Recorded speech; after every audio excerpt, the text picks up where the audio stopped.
정보가 있는 시사 토크쇼 장윤선의 팟짱. 불교에 대해서 하나도 모르는 필자가 금강경을 주문처럼 외우는 엄마에게 그 뜻을 말해주고 싶어서 책을 썼습니다. 제목은 팔순노모를 위한 금강경 해설. 깊이도 있고 재미도 있습니다. 출판사 신압으로. 저자 황인철.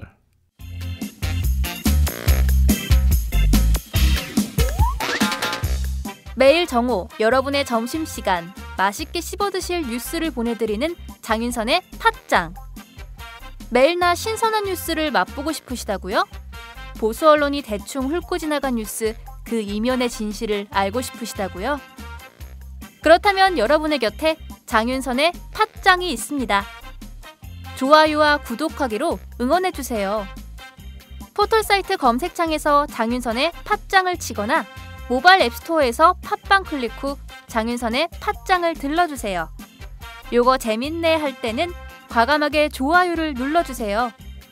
여러분의 꼼꼼한 사랑이 팟짱을 키웁니다. 장윤선의 팟짱 애청자 여러분, 좋아요와 구독하기 꼭 부탁드립니다.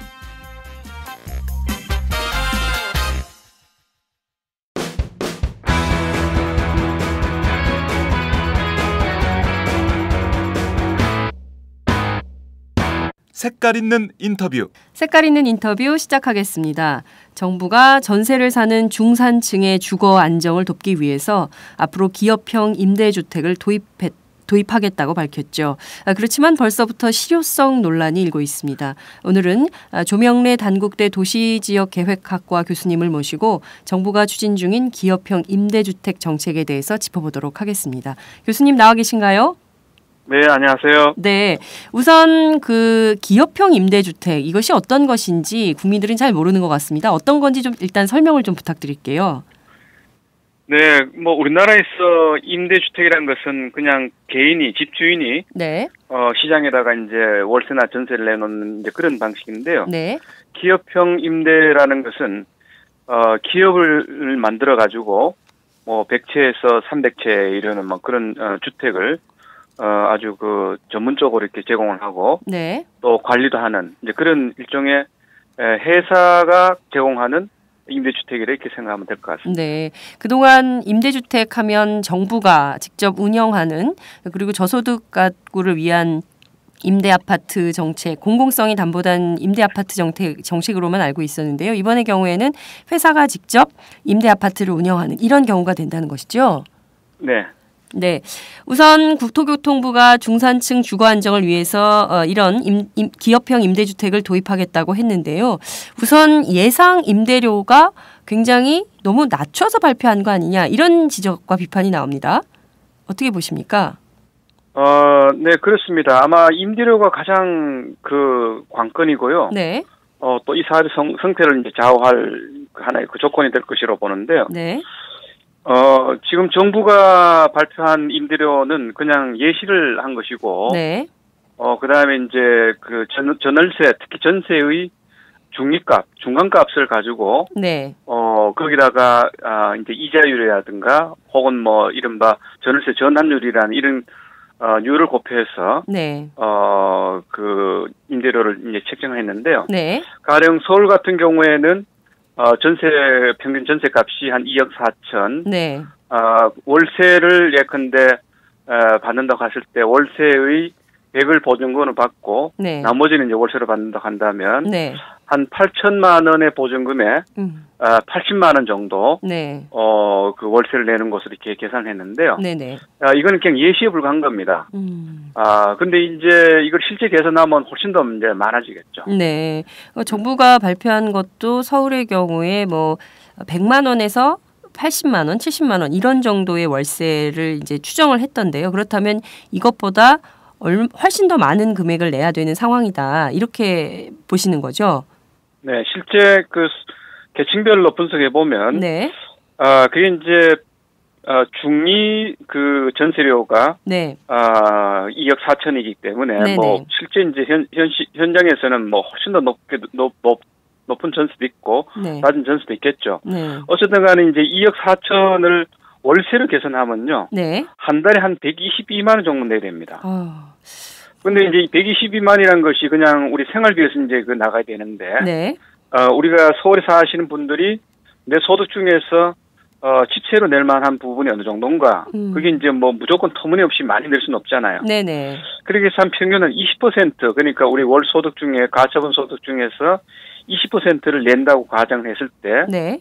그러면 122만이 전체 소득에서 20%가 된다는 이야기는 굉장히 고소득. 전체 소득이 얼마만큼 돼야 되느냐 하면 최소한도 한 420만 원, 500만 원, 700만 원 돼야 됩니다. 네. 그러니까 이게 소득 분위로 본다면 우리나라 소득 분위를 이제 10등급을 이렇게 10등급으로 나누는데요. 네. 돈이 가장 많은 8, 9, 10등만 부담할 수 있는 그런 액수가 됩니다. 네. 그렇게 실제 서울 같은 경우에는 그 소득 계층에서 상위 30%만 네. 부담할 수 있는 그런 월세료가 되는 거예요. 그러니까 이게 정부가 예시를 들었습니다만 예. 사실 이게 우리가 분석을 제대로 해보면 네. 민간에서 적정 수익률이 담보되는 조건의 임대료를 부담할 수 있는 계층은 네. 서울에서 본다면 다 중산층이사 돈이 많은 사람만 할 수 있는 그런 고가 전세 혹은 뭐 월세 주택이 될 수 있다는 것이죠. 네. 사실상 공공성이 담보되는 임대 주택이다. 이렇게 보기 굉장히 어려운 상황인 것 같은데요. 말씀하신 대로 소득분이 8, 9, 10등급이면 굉장히 소득이 높은 고소득층에 해당하는 것인데 이런 사람들을 과연 중산층으로 보고 이 정책을 추진하는 것이 맞나 이런 비판도 가능할 것 같은데요. 무엇보다 그 보증금하고 월세 같은 게 최초 임대료를 전부 임대사업자인 기업이 마음대로 정하도록 했다. 이런 점도 나오던데요. 이 점은 좀 어떻게 보십니까? 네, 사실 우리나라에서는 그동안 뭐 공공임대라는 것은 이제 정부가 직접 공급하는 저가 이제 임대주택이었고요. 네. 그다음에 최근에 이제 이른바 중공공임대라는 것도 이렇게 도입을 하고 있습니다. 네. 민간과 공공이 함께 이제 공급하는 그런 임대인데, 네. 거기 이제 공공의 기여가 많이 들어가 있죠. 그런 만큼 이제 그 민간 쪽에서 임대주택을 공급하더라도 공공에서 많은 혜택을 받기 때문에 네. 이 공공의 가치를 공성을 유지를 해야 됩니다. 예를 들면 뭐 최초의 임대료를 시세의 80%를 유지를 하라. 네. 그다음에 임대를 높일 때는 5% 이내로 높여라. 예. 그다음에 임대 기간을 뭐 8년 이상을 하라. 이런 이제 그런 것들이 이제 임대주택에서 이제 중요한 공공성의 조건들입니다. 네. 그래야 그게 이제 주거 안정을 가져오기 때문에. 그렇습니다. 근데 이번에 이제 이 기업형 임대 주택을 공급하면서 네. 이제 공급자들의 수익성 담보를 위해서 네. 네가 알아서 가격을 매겨라. 최초 가격에 대해서는 우리 규제하지 않겠다. 대신 올릴 때는 이제 임대 기간이 끝나고 올릴 때는 5% 이내를 하라. 이렇게 되기 때문에 네네. 이게 지금 최초 임대를 설정하지 않는다는 것은 바로 그동안 저가 저렴한 그런 공임대를 공급해왔던 정부 정책을 100% 이제 포기하는 것이고요. 네네. 그 다음에 이제 그게 이제 그 시장에 맡겨서 기업에 맡겨서 네가 알아서 공급하라는 이야기는 그 특히 이제 임대료를 책정하라는 이야기는 기업들이 적정 수익을 다 따져가지고 네. 임대료를 책정하게 되면 지금 정부가 발표한 보다 훨씬 더 많은 그런 임대료가 형성될 수도 있고요. 네네. 그다음에 지금 정부가 임대료를 계산할 때는 순수하게 이제 소득 대비 네. 주거비 부담율을 곱했습니다만 네. 실제 그 이제 회사가 임대료를 책정할 때는 요번에 정부가 기업형 임대 방식이라는 것은 주택만 공급하는 것이 아니라 네. 뭐 주거 서비스라든가 뭐 청소라든가 그러니까. 이사라든가 수리라든가 네. 이런 것 함께 이제 행하는 그런 기능을 이제 갖고 있습니다. 네. 그렇기 때문에 이게 그 임대료 플러스 각종 서비스 비용이 이제 첨가가 될 수 있고요. 네. 그다음에 내가 임대주택을 사람 입장에서 보면 또 관리비도 나가야 되는 겁니다. 그렇습니다. 그렇기 때문에 이게 이제 정부가 예시를 했던 임대료 플러스 이제 덤으로 더 많이 붙기 때문에 거기다가 이제 최초 임대료 이제 규정이 있기 때문에 실제 이 민간 사업자들이 사업성을 고려해가지고 공급할 때는 임대료가 상당히 높을 수 있고 네. 따라서 임대료가 소화될 수 있는 지역에만 임대주택이 그러니까 기업형 임대주택이 공급될 가능성이 이제 굉장히 많다고 봐야 되죠. 예, 교수님께서 지적해주신 바로 보자면 이게 굉장히 그 임대료뿐만 아니라 관리비나 뭐 부가 서비스 내용까지 다 포함을 한다면 실제 정부가 제시한 것보다는 훨씬 더 많은 금액을 내야 되고 그렇게 된다면 말씀하신 대로 이런 비용을 지불할 수 있는 지역에만 이를테면 뭐 강남권이랄까 뭐 이런 데만 기업형 임대주택이 들어가는 것이 아니냐 이런 것도 가능할 것 같은데요. 무엇보다 정부가 이번에 이 사업을 진행을 하면서 택지, 세금, 금융 뭐 이런 등등의 기업 지원을 굉장히 막대하게 풀어주는 것 같거든요. 그러니까 이를테면 네. 가격 규제를 너무 심하게 풀어주는 거 아니냐, 기업 측에 너무 유리하게 하는 것은 아니냐 이런 비판도 있는 것 같은데요. 교수님 이 점은 좀 어떻게 보십니까? 네, 맞습니다. 아주 중요한 지적인데요. 그렇게 된 이제 까닭은 그 민간 회사에서 자기 자본을 가지고 네. 주택을 공급하기 때문에 그만큼 수지를 맞춰줘야 한다는 겁니다. 사실 우리나라는 전체 가구 중에서 지금 한 55%, 서울 같은 경우에는 많게는 60%가 네. 사실 차가 가구에 살고 있습니다. 나무 집에 살고 있기 때문에 네. 그 임대라는 것이 보편적인 이제 주거 점유 방식인데 네. 그게 그렇다고 해가지고 뭐 집을 공급하는 사람 입장에서 본다면 임대료가 많이 이렇게 형성되는 것은 아니거든요. 네. 왜냐하면 우리나라에서는 지금까지 임대라는 것, 임대 수익을 별로 고려하지 않고 네. 집을 팔아가지고 거기서 시세 차익을 얻는 것에 이제 관심을 많이 네. 갖고 네. 있었습니다. 예. 그러다 보니까 민간 임대업이라는 것이 활성화가 안 돼서 그래서 정부가 이제 이번에 활성화하겠다는 것인데 네. 주된 까닭이 이제 임대료가 낮은 거예요. 임대료가 지금 현재 시장에서는 전세 같은 경우에 집값 대비 전세에서 얻는 그 이익을 이제 가지고 해서 나면 집값의 한 1%, 2%밖에 안 됩니다. 임대료 그 정도밖에 안 되는 뜻이고요. 네, 네. 월세는 한 3% 남짓합니다. 네. 근데 이번에 정부가 그 민간 사업자들 할 때 네. 이제 수익을 보장해 줬다 하면서 그 수익률이 어느 정도냐 하면 5 내지 6%입니다. 많게는 8%가 약속을 하고 있는데 네, 네. 그렇다면 그걸 역산을 하면 그 정도의 수익률이 보장되려면 임대료가 현재 우리가 관행적으로 내는 것에 비한다면 2배, 3배가 높아져야 한다는 거예요.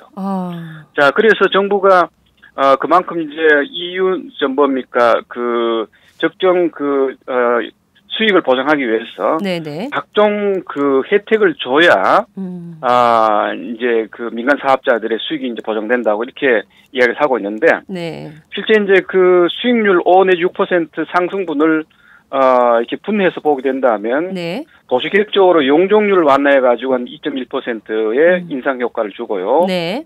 그 다음에 이제 정부가 공공택지라는 것, 정부가 갖고 있는 땅을 아주 저가로 이제 공급해주면 네. 그것도 한 10% 정도가 그 수익률을 높이는데 기여를 한다 보고 있고요. 네. 그 다음에 세제 지원을 하게 된다면 그냥 각종 세제 혜택을 주게 된다면 마찬가지로 0.8%의 수익률 증진 효과가 있고 그다음에 이자도 또 뭐 제한하고 등 해서 정부가 갖고 있는 각종 공적 자원들을 듬뿍 줘가지고 네. 결국은 이 민간 사업자들의 수익률을 이제 보장해주는 이런 이제 꼴이 되는데 네. 뭐 특히 이제 국민주택기금에서도 이제 돈을 빌려주도록 돼 있거든요.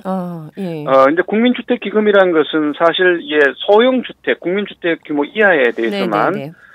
여러 가지 어떤 지원을 뭐 집을 지을 경우에도 지원해주고 네. 또 살 경우에도 지원해주는데 이번에 이제 중간층을 대상으로 하다 보니까 국민주택 규모 이상 한 네. 40평대까지도 네. 민간 사업자가 임대주택을 지으면 국민주택 기금을 땡겨다 쓸 수 있도록 해놨어요.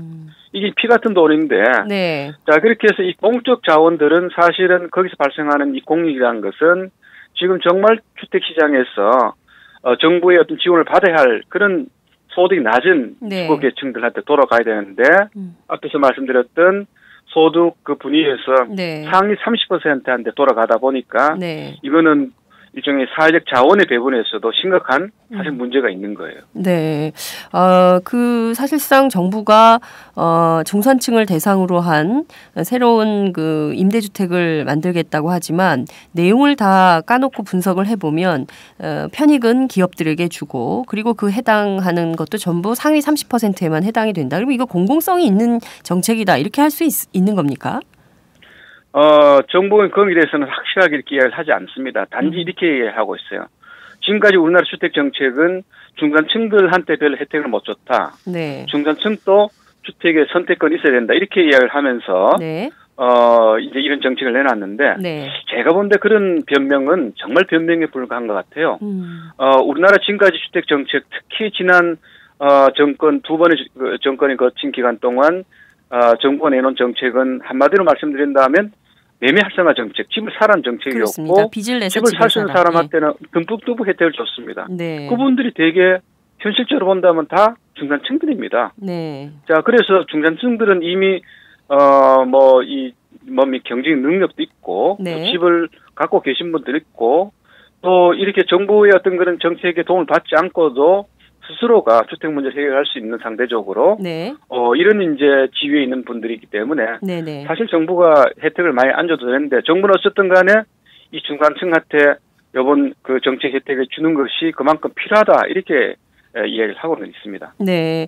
그렇지만 실제로 임대료뿐만 아니라 부대 서비스 비용이라든가 관리비까지 포함하면 이게 그 122만 원에 훨씬 호가하는 수준이 될 텐데 그렇다면 과연 이것을 물론 8, 90 등급에 해당하는 사람들이 이 아파트에 들어갈까? 전 그것도 조금 의문인데 교수님 그 점은 좀 어떻게 보십니까? 임대 아파트를 지었지만 실제 거기로 가는 사람들이 없는 이런 상황도 발생할 수 있는 거 아닌가라는 생각도 드는데 교수님 그 점은 좀 어떻게 보십니까? 결국은 그 민간 사업자가 네. 자기들이 이제 돈벌이가 돼야 되지 않습니까? 그렇습니다. 그래서 이제 각종 비용을 들어가지고 임대주택을 지었고 그다음에 일정 기간 동안 투자한 자본금이 이제 수익이 이제 들어와야 되는데 네. 이게 이제 너무 임대료가 낮거나 네. 그다음에 그 생산 비용이 높으면 이 공급을 안 하는 거예요. 그래서 아까 말씀드렸던 서울 같은 경우에 평균 전세금이 이제 2억 4천 이를 기준으로 하는데 네. 사실 강남 같은 데는 실제 꼭 평균이 현실화되면 최소한도 그 임대료가 그러니까 전세가가 5억 내지 6억 정도 돼야 되는 겁니다. 그렇죠. 예. 그리고 반면에 이제 강북 같은 데서는 한 3억 이하가 될 거고요. 네. 그걸 합치면 평균이 한 2억 4천이 되는 거예요. 아, 네. 그 실제 이제 강남 같은 데서는 5억 6억 정도의 그 전세에 드는 사람들은 사실은 굉장히 돈이 있는 사람들이 막 고가 전세자들이거든요. 네네. 이 정도 같으면 사실은 집을 갖고 있거나 그다음에 조금만 대출 받으면 집을 살 수 있거나 그다음에 굳이 월소득 중에서 100만 원 이상의 네. 고정적인 그런 월세를 내면서 집을 월세 살려고 하지 않을 거예요. 하지만 이제 수요는 있을 수 있겠죠. 워낙에 이제 강남은 주택이 부족하기 때문에. 네네. 그래서 거기서는 이제 사업이 될 수 있습니다.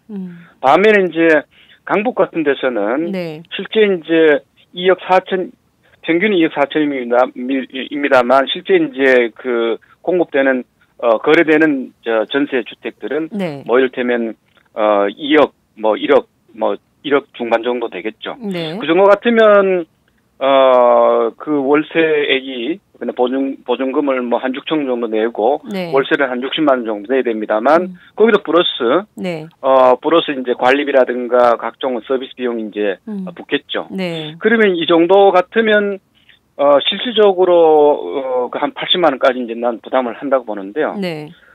문제는 이제 그렇다 하더라도 워낙에 이제 임대료 자체가 강남보다는 낮게 형성되기 때문에 네. 이게 주택을 공급하는 입장에서 본다면 임대주택을 공급하는 입장에서 본다면 이게 적정 수익률 확보가 상당히 어려울 것 같아요. 그렇게 해서 앞에서 제가 말씀드렸던 결국 이제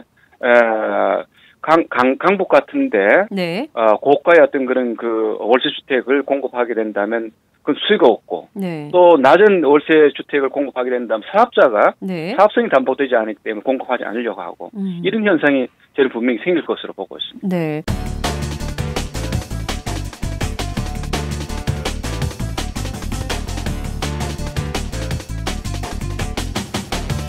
장윤선의 팟짱. 그러면 실제로 이게 그 자체에 대해서도 공공성을 유지하는 정부 정책으로 좀 보기 어려운 이런 상황이 되는 것 같은데요.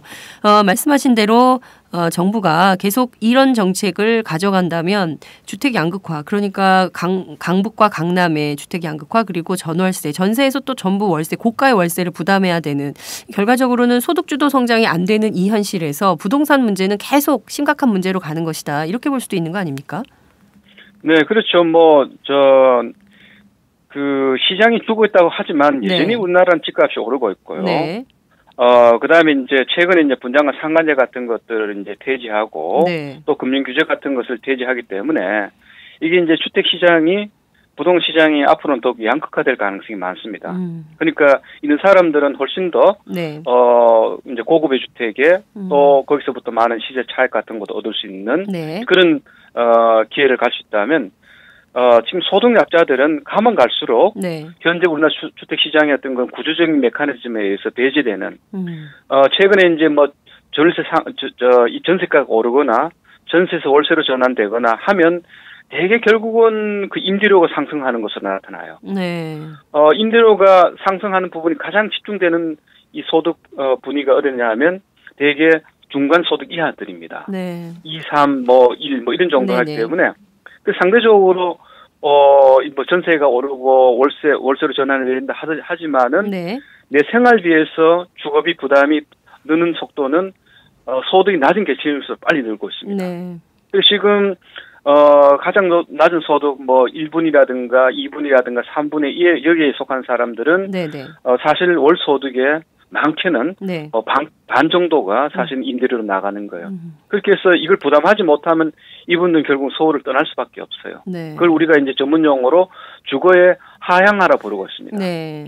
그래서 지금의 그 주택 시장의 여러 가지 메커니즘들이 네. 워낙에 정부가 집을 갖고 있는 사람, 집을 살 수 있는 사람, 여유가 있는 사람 중심으로 여러 정책을 펴다 보니까 네. 다시 말씀드려서 저소득 그 세입자를 위한 정책을 제대로 내놓지 않기 때문에 네. 이 주택 정책의 여러 가지 부정적 어떤 효과들이 대개 소득이 낮은 계층한테 네. 집중되고 있는 그런 현상이 생겨서 네. 이것을 우리가 포괄적으로 주거의 하향화라 부르고 있는 것이죠. 네. 그래서 지금 정부가 이 부분을 도외시하고 여전히 주택 정책도 지금까지 매매 중심으로 내놓다가 네. 임대 정책을 내놓으면서도 여전히 소득 약자를 고려하기보다는 여유가 있는 계층을 대상으로 했다는 것은 지금까지 말씀드렸던 이런 주거 하향화 문제, 양극화 문제를 계속 정부가 방치하겠다는 것과 같은 뜻이라고 봐야 될 것 같아요. 예, 말씀하신 대로 주택 양극화가 심각해지면 공공성은 점점 더 없어지고 기업 이윤은 극대화되고 이런 방식으로 가는 것인데요. 자, 그러면 정부가 이렇게 가는 걸 좀 새로운 방향으로 공공성을 최대한 담보하는 방향으로 좀 정책 전환을 해야 할 것 같은데요. 지금 나온 이 기업형 임대주택 여기에서도 조금 더 여기서 더 공공성을 강화하는 방향으로 튼다면 어떤 제도적 장치들이 보완이 돼야 된다고 생각하십니까? 예, 우선은 그 중공 임대를 지금까지 이제 우리나라 민간 임대가 크게 5년의 임대, 10년의 임대 이런 등이 있었는데요.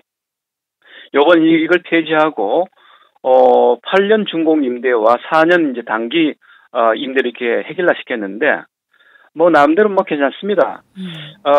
그런데 이제 문제는 사업자 입장에서 보면 이 8년 그 중공 임대는 8년 동안 사니까 어느 정도 이제 임대 기간이 보장이 되는데 네.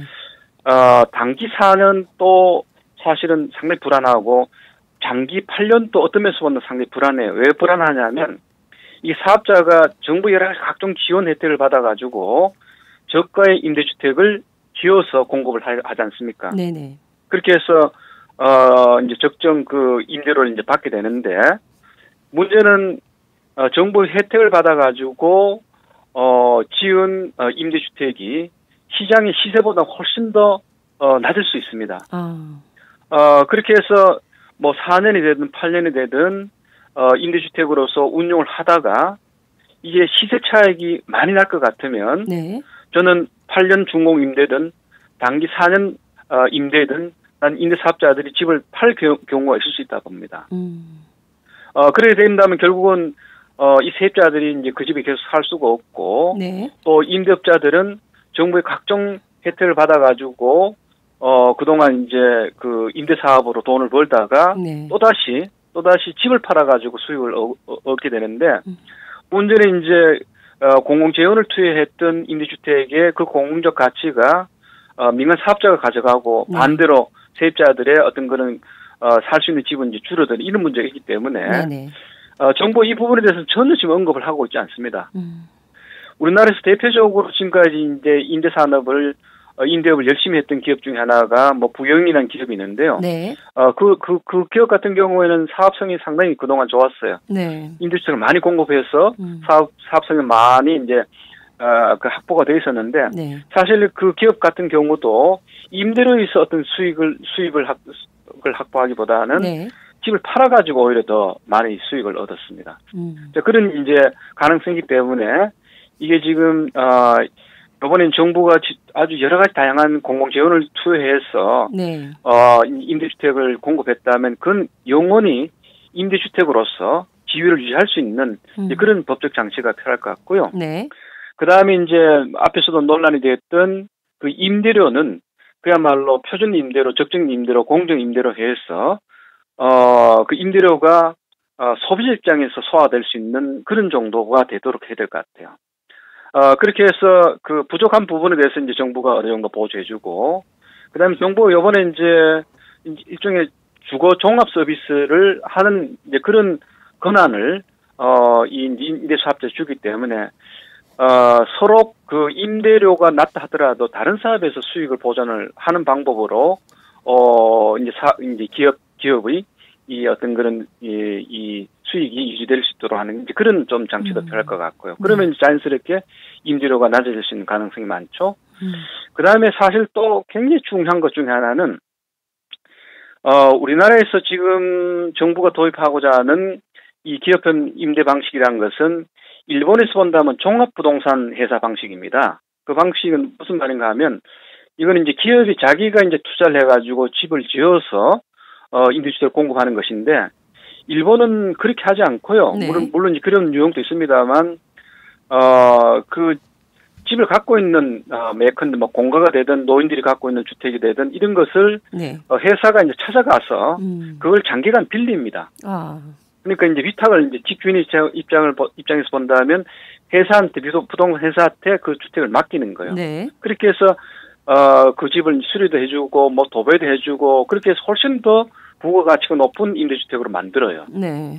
그래서 그걸 이제 시장에 내놔서 그 세입자도 찾고 그 다음에 이제 적정 임대료를 유지해가지고 그 수익이 발생이 되면 수익의 일정 부분을 집주인한테 돌려주는 네. 이런 식으로 이른바 임대주택 위탁관리업이라는 것이 훨씬 더 활성화가 되어 있습니다. 그래서 우리나라 같은 경우에는 지금 민간 사업자한테 무조건 수익만 보장하다 보니까 실제 아주 극소수만 이런 방식으로 임대주택이 공급 관리될 수밖에 없고요. 네. 그런 반면에 800만 가구 살고 있는 민간 임대주택 중에서 네. 절대 다수가 그야말로 여전히 시장에서 방치되는 이제 그런 것이기 때문에 네네. 앞으로 임대업의 그 방식을 저는 앞에서 말씀드렸던 위탁 관리 방식으로 네. 바꾸는 뭐 이런 제도의 개선이 저는 있어야 된다 보고 있습니다. 네.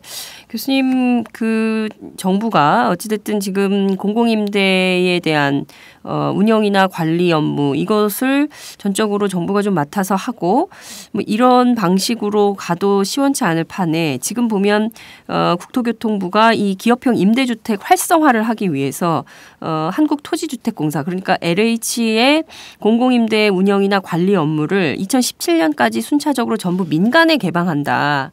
라는 입장을 밝혔습니다.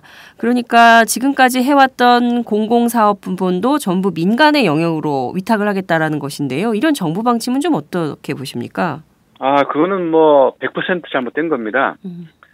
우리 이제 국민들이 이제 소득이 이제 자꾸 높아지면서 상대적으로 이제 복지된 수요가 굉장히 포괄적으로 이제 나타날 수밖에 없거든요. 네. 그는 뭐 서구 선진국들이 다 이제 그런 경험을 했습니다. 네. 이 복지 수요 중에서도 가장 마지막 단계의 복지가 결국은 주거복지거든요. 네. 왜냐하면 우리 국민 개인의 입장에서 본다면 가장 그 비용이 많이 들어가는 것이 이제 주거가 되기 때문에 네네. 이 소득약자들은 시장에서 결국은 이제 주거 문제를 해결하지 못해요. 그래서 네. 서구 선진국에서는 이 소득 계층 중에서도 가장 낮은 한 계층 한 20%는 네. 정부가 공적 재원을 투여해 가지고 일종의 주거복지제를 이제 공급을 해오는 것이죠. 네. 그렇게 해서 대개 OECD 국가들의 전체 주택에서 한때는 많게는 한 40%까지가 공공임대주택을 차지했었습니다. 지금은 한 11%입니다만 우리나라는 5%밖에 안 돼요. 따라서 이 시장에서 구조적으로 배제되는 이 소득약자들, 네. 주거약자들에 대해서는 정부가 그건 책임져야 됩니다. 그래서 정부도 지금까지 이번에 그 중산층을 위한 임대주택업 활성화를 내놓으면서 정부도 하나의 변명을 했습니다. 소득이 낮은 계층에 대해서는 공공임대주택을 더 늘리겠다. 네. 늘린다는 것이 그동안 10만을 공급하다가 2만을 더 늘리는 정도예요. 저는 부족하다 봅니다. 부족하죠. 이보다 훨씬 더 한 2배, 3배가 늘려야 된다 보거든요. 네네. 다시 말씀드려서 연간 20만에서 30만 정도 공급돼야 네. 앞에서 말씀드렸던 소득약자 중에서 밑에 있는 한 20%가 커버가 될 수 있는 거예요. 네. 자, 그렇다면 그 정도의 복지 수요가 있기 때문에 정부가 훨씬 더 재정적인 어떤 투여도 많이 해야 되고 행정 조직도 많이 바꿔야 되고 하는데 네네. 그 주된 역할을 바로 지금까지 LH가 했던 것이죠. 네. 그렇다면 LH 기능을 어떻습니까? 강화시켜야 되죠. 그렇습니다. 그런데도 불구하고 정부가 그조차 어떤 그런 그 업무를 개방해가지고 민간한테 맡긴다는 것은 네. 이건 시대 역행적이고 사실은 국민의 한 4분의 1 정도, 많게는 4분의 1 정도를 시장에서 그냥 네가 알아서 살아라는 것으로 방치하는 것인데 네. 사실 우리나라는 임대차 시장이 50국 중에서 유일하게 52국가 중에서 유일하게 지금 방치된 시장입니다. 자, 이런 이제 조건이 결국은 지금 우리가 경험하고 있는 전월세 문제가 악화되는 그런 상황을 초래하기 때문에 네. 이 정부가 이거는 책임지고 사실 이 문제를 해결해야 됨에도 불구하고 네. LH 역할 같은 것을 다시 또 무력화시킨다는 것은 이건 정말 정부 정책이 잘못됐다고 봐야 되죠. 네. 교수님 앞서 기업형 민간주택의 경우에도 지금 정부가 제시한 예시한 가격에 비해서 훨씬 높은 임대료를 내야 되는 이런 상황이 될 거다라고 전망을 해주셨는데요. 말씀하신 대로 국토교통부가 이 기업형 임대사업을 위해서 공공임대 75만 채에 대한 관리를 민간에게 개방을 한다. 민간 기업에 개방을 한다. 이렇게 되면 실제로 이 공공임대 주택의 경우에도 임대료가 더 상승하는 이런 그러니까 그 사업성 때문에요. 더 상승하게 되는 이런 그 결과를 초래할 수도 있는 거 아니냐. 이런 분석도 가능할 것 같은데 교수님 그 점은 좀 어떻게 보십니까? 그래서 이제 법으로 네. 이제 공공임대주택 같은 경우에 임대료의 수준이라든가 네. 증가 폭이라든가 거주 조건에 대한 것을 엄격하게 관리하지 않는 상태에서 네.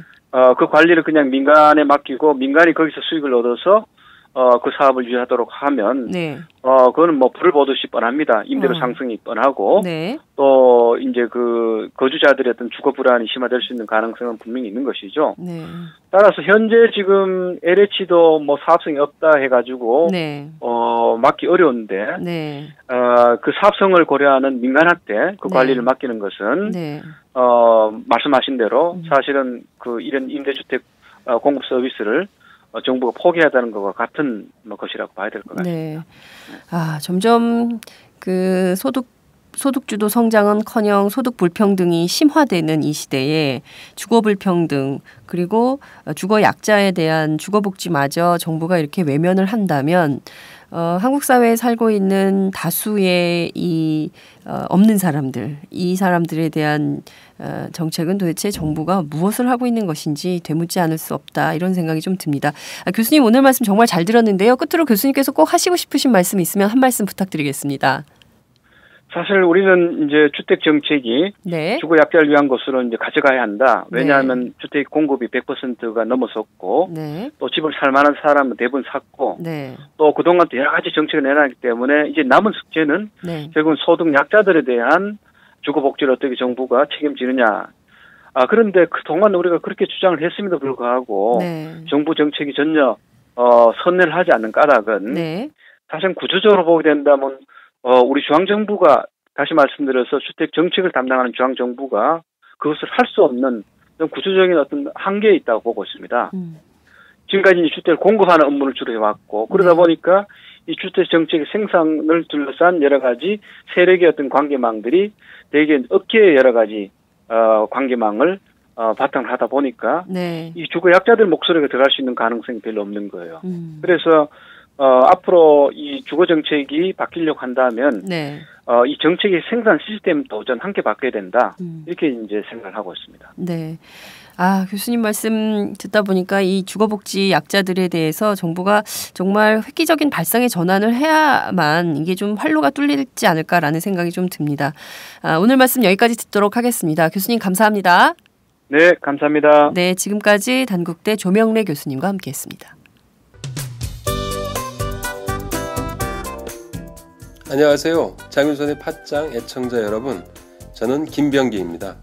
전에는 편집국장이었는데요. 지금은 10만인 클럽 회원이자 본부장 맡고 있습니다. 그런데 10만인 클럽이 뭐지? 이렇게 궁금해하시는 분들 많으실 겁니다. 오마이뉴스에 자발적으로 구독료를 내는 시민들의 모임입니다. 지금 매월 후원해주시는 분이 몇 명이죠? 8,000명이요. 그럼 앞으로 몇 명을 모아야 합니까?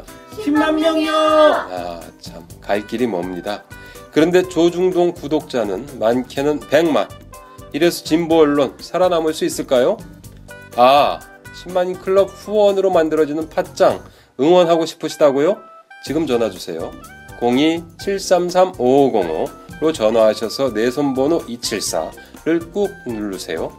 오마이뉴스 기사의 모든 기사 하단에 동그란 주황색 배너를 누르셔도 됩니다.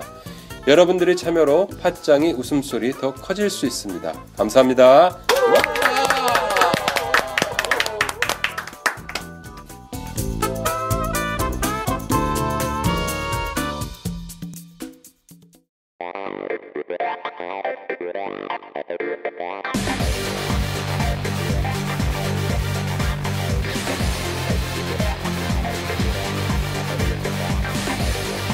정보가 있는 시사 토크쇼 장윤선의 팟짱.